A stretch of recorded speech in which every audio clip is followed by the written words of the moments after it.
storytelling.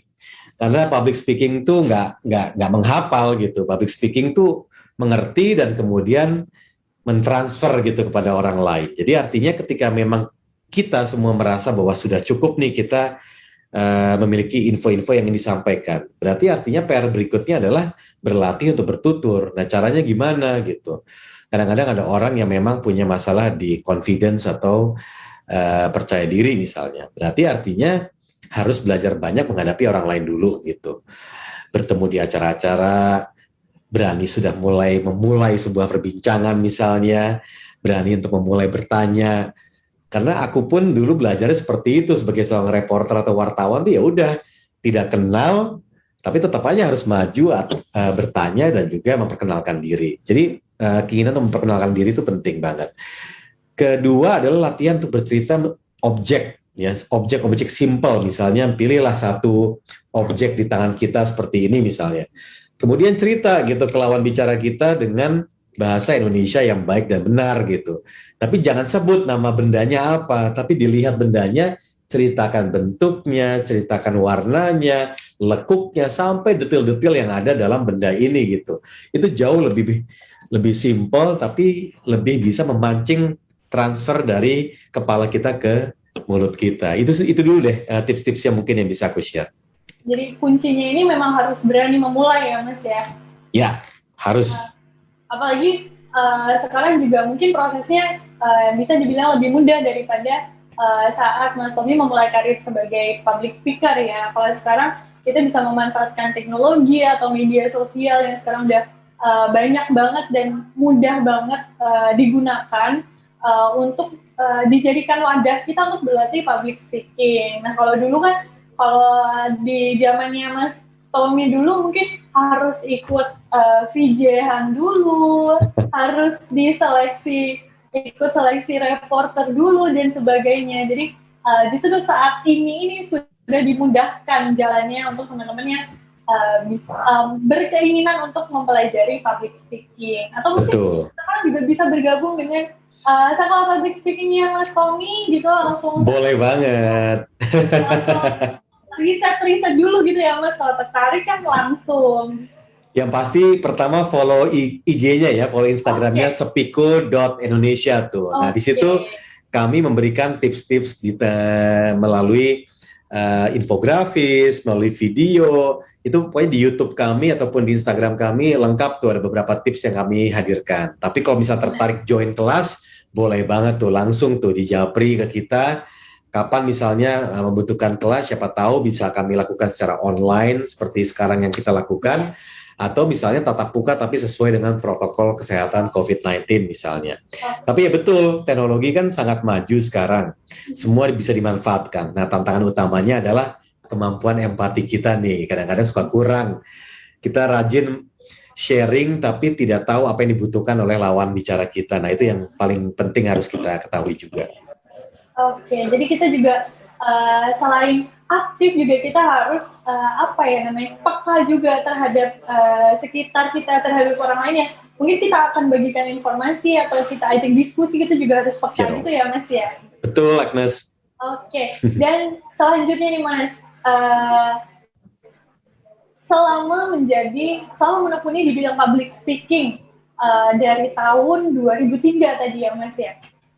Apa sih Mas pencapaian terbesar Mas Tommy yang membuat Mas Tommy kayak, oh aku bangga atau ini pencapaian terbesar saya gitu?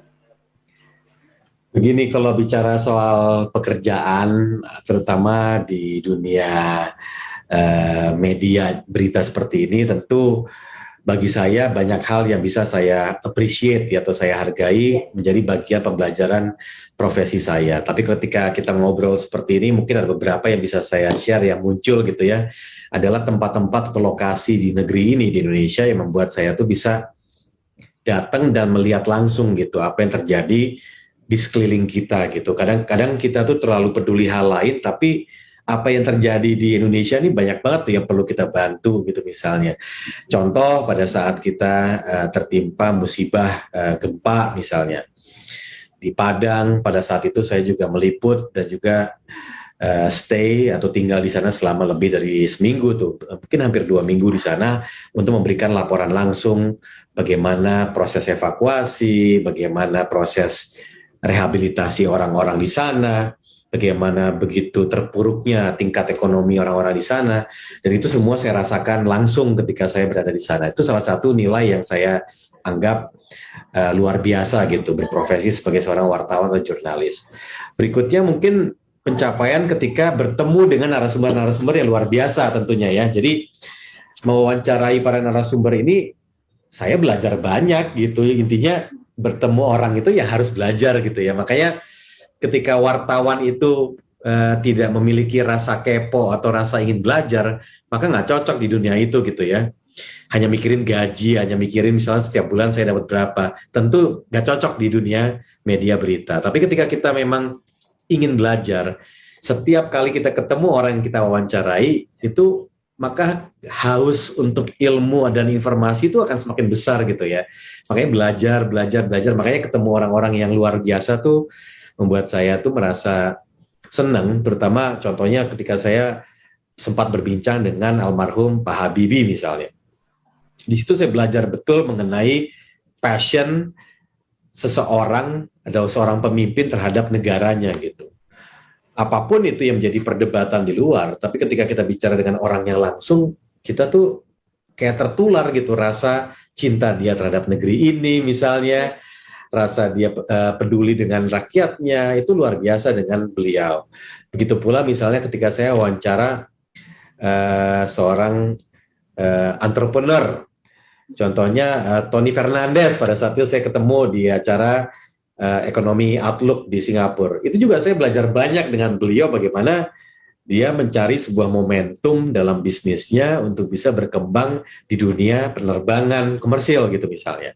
Nah, kayak gitu-gitu tuh luar biasa buat saya di profesi ini untuk belajar banyak, dan sampai sekarang pun saya selalu menempatkan diri saya tuh untuk yuk belajar lagi apa. Jadi kayak di dunia digital nih banyak banget yang bisa dipelajari untuk orang-orang yang terjun di dunia media gitu. Itu sih sedikit banyak yang bisa saya share adalah dari sisi perjalanan dan juga orang-orang yang saya temui. Mungkin terakhir yang saya juga sangat apresiasi adalah soal keterlibatan saya menjadi salah satu moderator di debat presiden atau debat calon presiden pada saat itu gitu. Jadi kesempatan itu menurut saya keberuntungan yang harus saya hargai karena itu dipilih oleh media dan juga kedua belah pihak dari tim ses dan juga KPU-nya, dan ternyata menikmati betul tuh bagaimana proses demokrasi melalui perdebatan antara dua pemimpin atau dua calon pemimpin dengan euforia yang ada pada saat itu gitu. Ya, jadi kalau teman-teman belum tahu, memang Mas Tommy ini kemarin di debat calon presiden tahun 2019 ya Mas, berkesempatan untuk menjadi moderator. Nah, dari yang disampaikan dari Mas Tommy barusan, mungkin kalau dari saya menambahkan ya Mas, mungkin nanti dikonfirmasi benar atau tidaknya, ketika kita bertemu orang lain, itu justru kita justru itu adalah kesempatan untuk kita belajar lebih banyak lagi gitu ya Mas ya.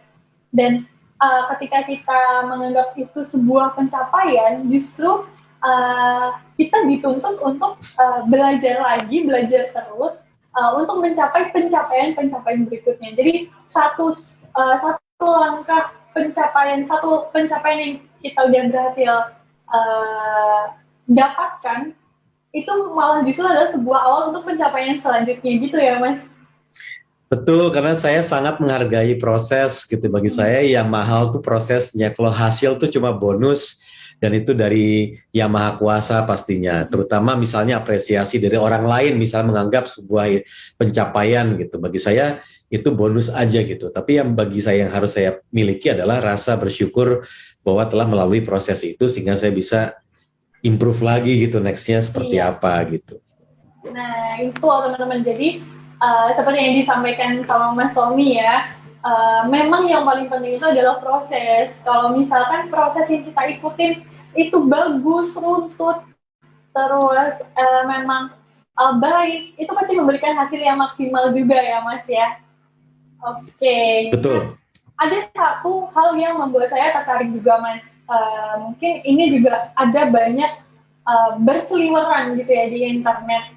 Kalau dulu ini Mas Tommy ini sempat memerankan Benyamin Sueb, ya almarhum Benyamin Sueb dalam ini teater Babe Muka Kampung Rezeki Kota gitu ya Mas ya. Mungkin bisa diceritakan gimana sih rasanya tergabung di sebuah teater dan memerankan tokoh yang menjadi apa ya, legend atau seorang legenda di Indonesia. Ini sebenarnya keberuntungan lagi nih, gara-gara saya berteman dengan Maudy Kusnaidi, dan memang saya tuh selalu diajak gitu ketika Maudy itu memiliki proyek seni melalui teater Apnon, karena kebetulan saya juga alumni Apnon kan, Abang None kan, makanya dengan teman-teman Apnon saya termasuk salah satu yang diajak ketika memang ada kesempatan Maudy mengadakan teater. Nah kebetulan 3 tahun yang lalu itu ada teater musikal Babe, dan ini adalah tribute untuk almarhum Benyamin Sueb, Bang Ben ya. Jadi pada saat itu saya diajak, ya saya langsung bilang iya, karena saya hampir tidak pernah menolak, kecuali kalau memang ada keperluan atau kewajiban pekerjaan yang saya tidak bisa tinggalkan sehingga tidak bisa join gitu. Cuma pada saat itu kebetulan bisa, dan alhamdulillah saya ikut terus tuh latihan-latihannya di awal sampai akhirnya Maudy menentukan siapa yang memerankan siapa gitu. Jadi pada saat itu saya belum tahu saya memerankan siapa, saya pikir saya cuman figuran gitu ya, yang jadi penghibur-penghiburnya di sebelah kanan sebelah kiri, pokoknya yang gampang-gampang lah intinya gitu. Ternyata tiba-tiba ada 3 pemeran band atau Bang Ben pada saat itu yang memang sudah disiapkan. Dan ketika nama saya disebut, saya belum sadar gitu. Saya kira band tuh band gitu loh. Band musik dikira jadi pemeran pemain band gitu di teater musik itu. Yo, saya udah senang-senang aja. Oh iya, udah siap. Oke ya, ternyata Bang Benyaminnya adalah ini. Hah? Saya langsung kaget. Putra, Bobby, Tommy. Lah, maksudnya Benyamin nih katanya. Oh iya. Wah, di situ saya langsung deg-degan, panik, campur seneng juga gitu ya. Merasa bersyukur, wah luar biasa saya dipilih gitu. Langsung saya tanya ke Maudy, ini serius nih Mod, saya dipilih gitu. Udah, yang penting rajin latihan aja katanya. Ya udah, saya rajin latihan sampai akhirnya ya udah kami selama 3 hari berturut-turut tuh kami perform di Taman Ismail Marzuki, dan alhamdulillah kekompakan dari seluruh cast ya, kemudian juga komitmen kami semua pada saat itu membantulah saya juga untuk bisa perform terbaik sesuai dengan kemampuan saya gitu. Tentu masih ada kurang-kurangnya, saya bukan profesinya, bukan sebagai aktor juga gitu ya, dan juga harus nyanyi lagi di situ. Jadi ya alhamdulillah semua terlewati dengan rasa bersyukur, dan ya mudah-mudahan Maudy nggak kapok undang-undang saya lagi. Ya, jadi kita juga nunggu nih Mas, siapa tahu nanti berkesempatan juga setelah pandemi ini ya Mas, akan ada teater lagi, dan Mas Tommy yang main pasti kita juga pengen lihat lagi gitu. Asik. Tidak cuma lihat Mas Tommy di TV sebagai news anchor, tapi juga dengan tampilan lain, dengan sensasi yang lain gitu ya Mas ya. Siap. Jadi sebenarnya aku masih pengen ngobrol banyak nih sama Mas Tommy. Cuma sayang banget karena keterbatasan waktu. Mungkin kita akan berakhir sampai sini untuk sesi hari ini ya. Mungkin nanti di lain waktu, besok atau minggu depan atau kapan, sekiranya kita bisa ketemu lagi ya Mas. Kita akan membuat sesi yang lebih panjang lagi durasinya, biar kita lebih puas juga ngobrolnya. Dia semakin banyak topik yang kita kupas, dan yang jelas lebih banyak belajar lagi sama Mas Tommy. Yang Mas Tommy sudah seorang profesional public speaker, saya yang moderator-moderatoran gitu ya Mas ya ceritanya. Keren kok Agnes. Terima kasih. Jadi ini juga menjadi kesempatan saya untuk belajar gitu sih Mas. Dan Mungkin dari Mas Tommy, silakan mungkin ada closing statement atau kalimat penutup gitu ya Mas ya, untuk acara sesi sharing hari ini.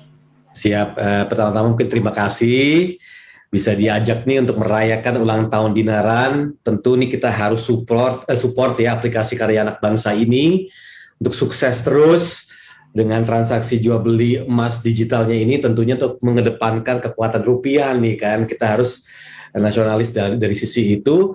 Dan juga terima kasih kepada Mr. Bossman pastinya, Mas Mardiko Wowi yang telah mengundang saya, Agnes dan juga Mas Faruk yang mengorganisir ini. Terima kasih. Dan juga paling saya cuma pesan adalah jangan berhenti untuk terus sharing semangat kita untuk membangun negeri ini dan selalu berpikir apa yang dibutuhkan oleh orang-orang di sekitar kita. Jangan berpikir kitanya dulu, tapi selalu berpikir apa sih yang dibutuhkan oleh teman-teman kita atau saudara-saudara kita di Indonesia untuk membuat negara ini semakin solid dan semakin bersatu dan semakin kuat. Sehingga kita menjadi seorang public speaker pun jadi seseorang yang memiliki tingkat empati yang tinggi, tingkat kepedulian yang tinggi, tapi tidak hanya menempatkan ego kita untuk menampilkan diri kita. Itu aja yang paling penting.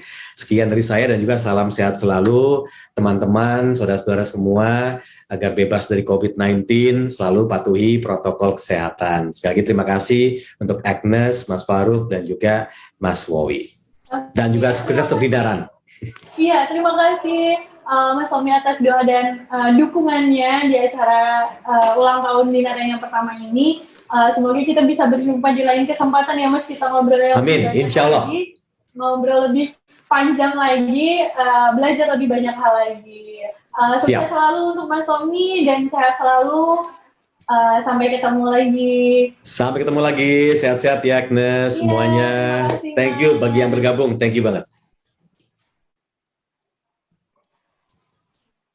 Oke, jadi untuk sesi sharing bersama Mas Tommy kita cukupkan sampai di sini. Tapi teman-teman tidak perlu khawatir, teman-teman yang udah bergabung tidak perlu khawatir karena setelah ini masih akan ada live bersama tamu yang lain yang gak kalah seru, gak kalah menarik. Kita akan mulai lagi di pukul 17 ya. Di pukul 17 nanti akan ada